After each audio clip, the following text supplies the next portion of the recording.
Situation exceptionnelle, mesure exceptionnelle. Une fois n'est pas coutume, le sommet extraordinaire Chine-Afrique s'est tenu de manière particulière, de par la thématique elle-même. Solidarité contre la Covid-19.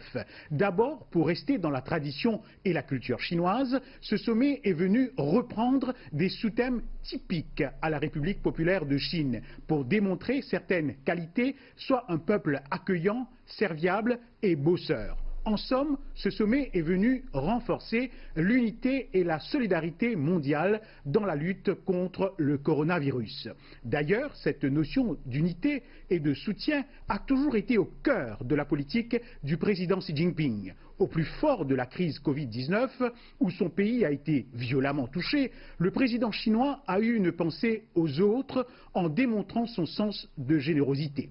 L'île Maurice, pays de peuplement où vivent des Sino-Mauriciens, fait partie de l'Afrique et nous avons reçu l'aide chinoise, tout comme les autres pays africains, à travers des cargaisons de matériel acheminées par des vols cargo. Ce n'est pas là une belle preuve d'unité et de solidarité chinoise ?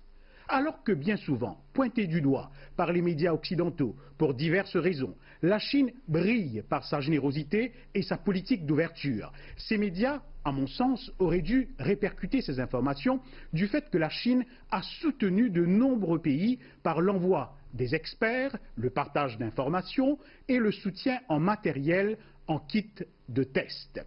On retient de l'allocution du président Xi Jinping pendant ce sommet extraordinaire des mots-clés, des mots qui reviennent sans cesse. Soutien, aide, combat, assistance, annulation, prêt, solidarité et coopération, entre autres. Bref, le président chinois n'est pas passé par 4 chemins. Il veut construire ensemble une communauté d'avenir partagée Chine-Afrique encore plus solide.